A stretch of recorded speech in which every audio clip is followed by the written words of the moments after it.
मैं तमाम कवियों के लिए धन्यवाद करना चाहूँगा। आदरणीय गफ्फार साहब, सादरणीय सुरेंद्र साहब, फादरणीय पवन जी, चादरणीय राम और दादरणीय, बॉम्बे से है ना दादरणीय। तो मेरे किसी बात में कोई ऐसा आपको ऐसी कोई चीज़ नहीं मिलेगी जिसमें आप सोचोगे कि यार कुछ सोचना है, सोच नहीं मिलेगी। कोई ऐसी गंभीर बात नहीं मिलेगी, कोई ऐसा विषय नहीं मिलेगा, कोई ऐसा सब्जेक्ट नहीं मिलेगा जो आपको सोचने पे मजबूर करे, क्योंकि मैं समझता हूँ कि मैंने जो कुछ सीखा है वो आप ही से सीखा है। आप ही लोग मेरे गुरु हो, उस्ताद हो, शिक्षक हो, परीक्षक हो, प्रशिक्षक हो, निरीक्षक हो। अगर कोई गलती हो जाए तो समझ जाना वो आपकी वजह से हो रही है। माँ सरस्वती, सरस्वती पूजन एसपी, सरस्वती पूजन एसपी, सुनील पाल एसपी, श्याम पवन एसपी,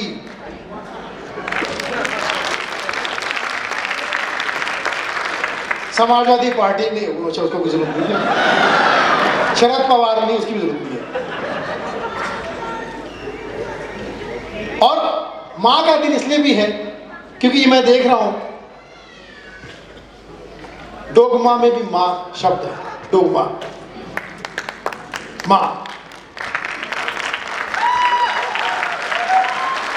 आप सब लोग आए श्री गंगानगर से, गंगा भी मां है। तो मेरा ऐसा मानना है कि जो आदमी अपने काम की शुरुआत अपने मां से, जो आदमी अपने काम की शुरुआत मां के नाम से करता है, वो आदमी एक दिन अपने काम का बाप बन जाता है।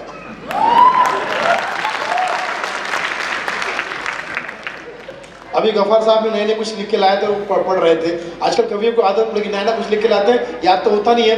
मोबाइल, कुछ तो मोबाइल में लिख के लाते हैं। अभी परसों की बात है, ये एक नई रचना पेश कर रहा था कि अभी ताजा रचना अभी दिमाग में आई, अभी पेश कर रहा हूं। उसके हालात कहते हैं बाहों में ले लो, उसके हालात कहते हैं बाहों में ले लो। अब अगली अभी याद ही नहीं आ रही। उसके हालात कहते हैं बाहों में ले लो, फिर मोबाइल निकालना ही पड़ा। उसके हालात कहते हैं बाहों में ले लो, और मेरे हालात कहते हैं बैटरी लो, बैटरी लो। अच्छा, साहित्यिक, हाँ ये लोग साहित्यिक लोग हैं, साहित्य में जवाब देते हैं। अभी किसी ने कहा कि कोई नेता जो है भाषण दे रहा था, तो कवि के बाजू में बैठा बंदा बोलता क्या कुत्ते की तरह भौंक रहा है। तो गफ्फार साहब कहते हैं ऐसा नहीं करें, यही बात बोल मगर साहित्य में बोल,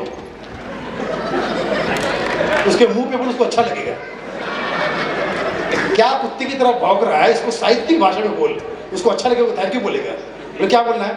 बोलना आपका सुनिएगा गौर से, आपका एक एक शब्द मोती की तरह है।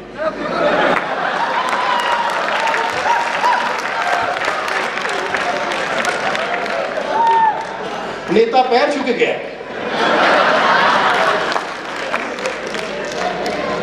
आपको तो पता है मोती मतलब क्या। तो ये हमारे हीरे हैं, ये मोती नहीं, ये हीरे। सामने जितने वीआईपीज़ बैठे हैं, इससे मुझे कोई उम्मीद है ही नहीं। ये पूरा प्रोग्राम ऐसा देखते हैं जैसे कोई सदमा देख रहे हो। खुद तो हंसेंगे नहीं, जो पीछे वाला हंस रहा है उसको उड़ाते हैं। ठीक है, हंस रहा है, अरे आए कैसे, गाड़ी लाया है, मैंने ले जाऊंगा, पैसे लाए। बालकनी में काफी लोग बालकनी में बैठे थे, मेरे से प्रोग्राम के दरमियान गिर गए, यहाँ पे बैठे सब। तो अच्छा लग रहा है, आप सब इस तरह से बैठे हैं, किसी ना किसी की समझ मेरी बात आ ही जाएगी। अगर इनके सर के ऊपर से गई तो किसी के समझ में आ जाएगी, जिस तरह से आप बैठे हैं। तो बड़ा अच्छा आनंद वाला माहौल है। तो आइए शुरुआत करता हूं, और शुरू में कह देता हूं कि मेरी बातचीत में कहीं कोई गलती हो जाए तो क्षमा प्रार्थी हूं, क्योंकि आप ही का विद्यार्थी हूं।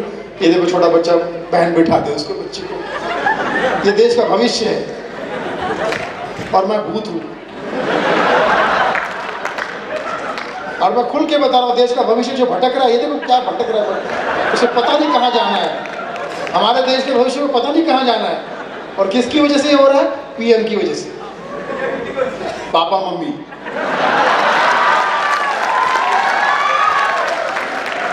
बाप का हालत देखो क्या हो गया। बेटी को गोद दिया था, अच्छा आ गए, बाप नहीं हो तो फिर कुंवारे हो तो बाप मत बनो, अभी से मत बनो, ठीक है? तो बड़ा अच्छा माहौल है। तो शुरुआत करता हूँ, कोशिश करता हूँ, आप लोगों ने बड़े प्यार से मुझे सुना, सारे हमारे साथी को सुना। ये क्यों लगा करके, इसका क्या फायदा है? कुछ दिख रहा है आपको?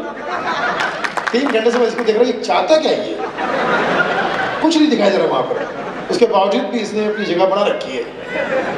और ये देखो, ये जो अंदर जो बैठे हुए हैं, ये यही इस हॉल को चला रहे हैं। ये डीप स्मृति है, ये जो अंदर बैठे हैं डीप स्मृति है, ये याद में आपको बहुत डीपली आएंगे।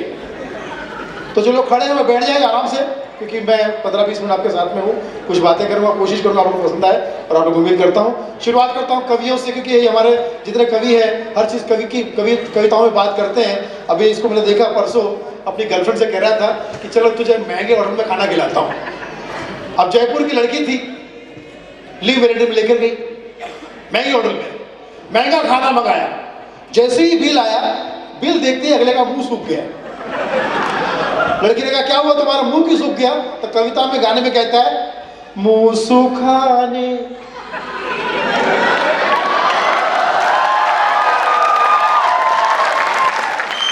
की वजह तुम हो, बिल चुकाने की सजा तुम हो। लड़की बोले चलो चुपचाप बिल दे दो, दिया जाए ना जाए ना जाए ना। फिर वेटर को बोला, वेटर को, ओरे लड़के तू मुझे बतला, क्या साहब? बर्तन धोने की जगह दिखला। सर सूप तो पी लो, पिया जाए ना जाए ना जाए। एक नौजवान को देखा भीख मांग रहा था, नौजवान को, हट्टा कट्टा नौजवान भीख मांग रहा है। अब सुन लीजिएगा, बड़ा शब्द में थोड़ा ध्यान दीजिएगा। हाँ, ये दो गंगा जमुना सरस्वती भी आ गई, कहीं भी बैठ जाओ अच्छा ही लगेगा आपके लिए। और जो वीआईपी के लिए मैंने बोला था, ये सामने जो वीआईपी बैठे, मैं इनकी बात नहीं कर रहा हूँ, मैं कहीं और की बात कर रहा हूँ। तो भगवान लोग हैं, देवता लोग हैं, ये सोफे पे सेट हो गए, सोफा सेट हो गए ये लोग, ठीक है? अच्छे लोग हैं, प्यारे लोग हैं, और ये सब वीआईपी और पीछे सारे बैठे वीवीआईपी से।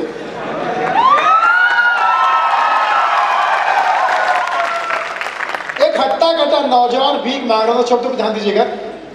अल्लाह के नाम से दे दे बाबा, मौला के नाम से दे दे बाबा। मैंने कहा हट्टा कट्टा होते हुए भीख मांग रहा, कैसा भारतीय है? मैं भारतीय हूं ही नहीं। कौन है? पाकिस्तानी। पाकिस्तानियों की इंडिया में क्यों भीख मांग रहा है? तो कहां मांगू?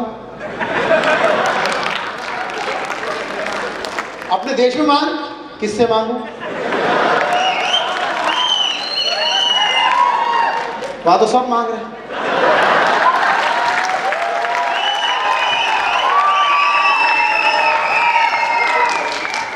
मैंने कहा अपने प्रधानमंत्री से मांग, बड़ी बड़ी बातें करता है, मैं प्रधानमंत्री ही हूं।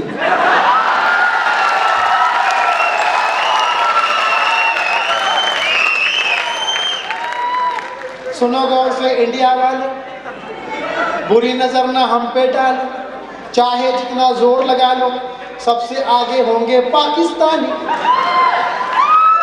मैंने कहा किस चीज में? भीख मांगने में। अभी देख रहे हो मैं मोबाइल, यहाँ पर सबके हाथ में मोबाइल आ गया, इतना सस्ता हो गया मोबाइल, कुत्ते बिल्ली भी मोबाइल खरीद रहे हैं, इतना सस्ता हो गया। मेरा एक दोस्त है कुत्ता, हाँ, हम लोग वक्त आने पे किसी को गधे को बाप बोलती है ना, तो कुत्ते को दोस्त नहीं बोल सकते, वो तो वफादार भी होता है। तो कुत्ते को मैंने जब फोन किया तो कुत्ता कहीं बिजी था, तो उसके कुत्ते के फोन से क्या आवाज आई थी? कुत्ता कहीं बिजी था, उसको फोन किया मैंने, तो कुत्ते के फोन से आवाज आई, आप जिस उपभोक्ता को कॉल करने का प्रयत्न कर रहे हैं वो उपभोक्ता कहीं और भोगता है। तू भी कहीं और भौंक। हाईलाइट ये है, जो मेरे प्रोग्राम में उठ के जाता है उसके सामने मायावती आती है।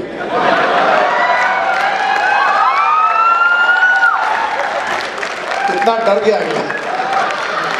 अरे मायावती मिश्रा, एक बंगाल की खूबसूरत हीरोइन है, उसकी बात कर रहा हूं।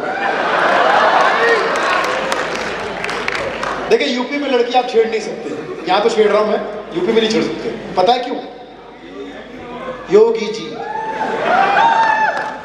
जी यूपी में लड़की छेड़ने वालों को भगवा भगवा के मारते। भगवा जहां लड़की को किया मोलेस्टेशन, जाना पड़ेगा पुलिस स्टेशन। फिर भी यूपी के लौंडे जो है वो रिस्क लेते हैं। मुख्यमंत्री से कह रहे रंग दे तुम है गेरुआ।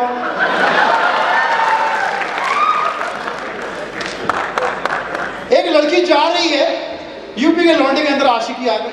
लड़की को देख के कहता है मेरा दिल भी कितना पागल है, ये प्यार तो तुमसे करता है। फिर अचानक मुख्यमंत्री याद आते हैं, पर सामने जब तुम आते हो कुछ भी कहने से डरता है।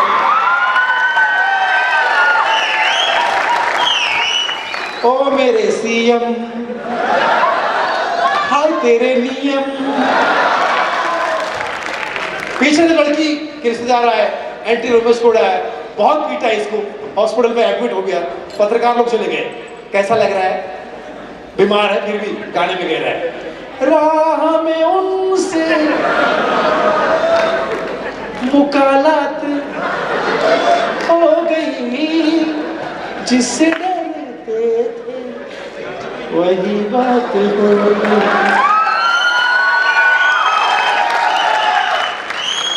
अब कैसा लग रहा है?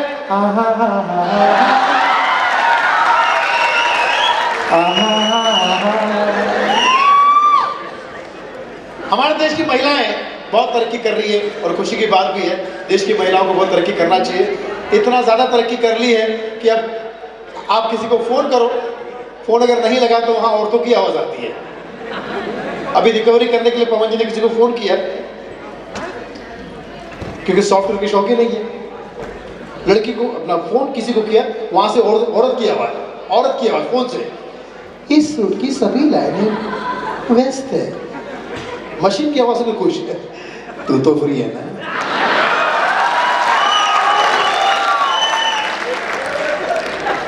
औरतों की आवाज़ सब तरफ। बिल्डिंग के लिफ्ट जा रहा है बंदा, कोई बिल्डिंग के लिफ्ट जा रहा है, लिफ्ट में कोई है नहीं, लेकिन वहां भी औरतों की आवाज़। लिफ्ट के अंदर फर्स्ट फ्लोर,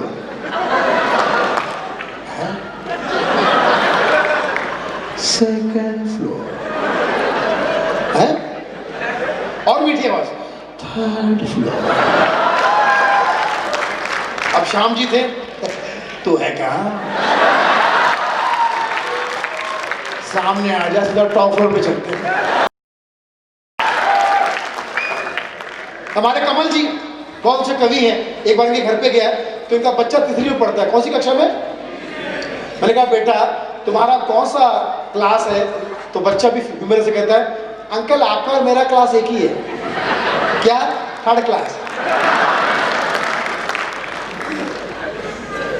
राजस्थान का बच्चा एक बच्चे में देखा आम के पेड़ को पत्थर मार रहा है और बार बार कह रहा है थक तेरी की निशानों चूक की हो, थक तेरी की निशानों चूक की हो। तो पीछे से एक साधु मारा जाए, ए बेटा थक तेरी की बैड वर्ड है, गलत शब्द है, गाली है, इसका उच्चारण मत कर। अगर भगवान ने सुन लिया तो भगवान नाराज हो जाएंगे, ऊपर से बिजली गिरेगी, तू जल सकता है, मर सकता है। लेकिन बच्चा राजस्थान का, जयपुर का, पवन जी का, किसी की बात भी ना सुने, फिर मारा पत्थर, धन तेरी की निशाना चूक की हो। मां कसम साधु के कहे अनुसार सचमुच ऊपर से बिजली गिरी साधु के ऊपर। साधु जल के राख हो गया और ऊपर से भगवान की आवाज आई, धन तेरी की निशाना चूक की हो।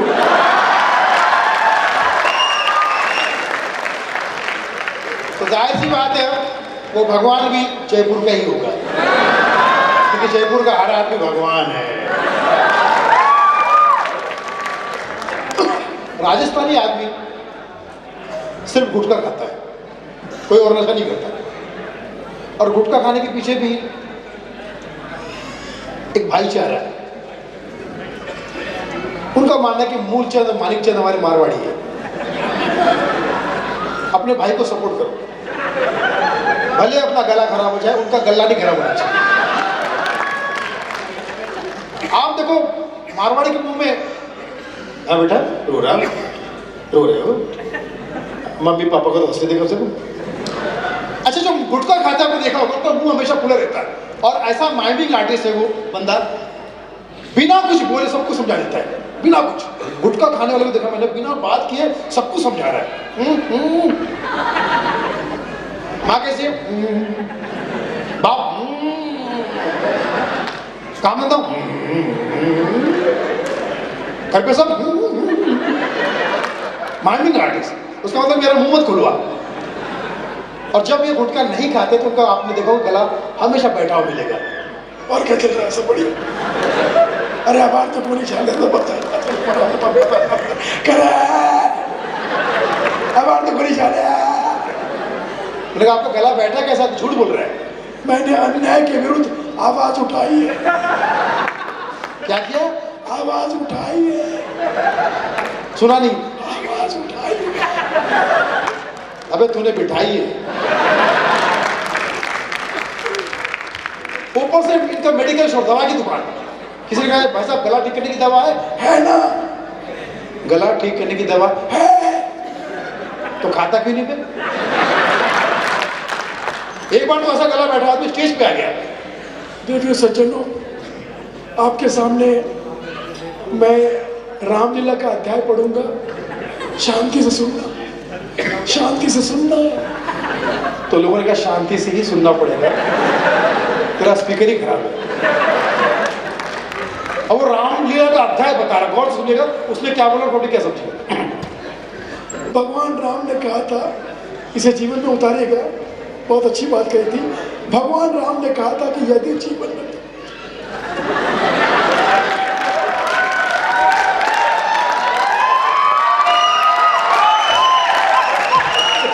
तो माता पिता के आचरण करना चाहिए। कितनी अच्छी बात है, आप तो समझ ही गए होंगे। इस पे अनुज लक्ष्मण बोला, हे भैया यदि इस तरह से वार्तालाप होती करना चाहिए। तभी घमंडी रावण बोला, हे राम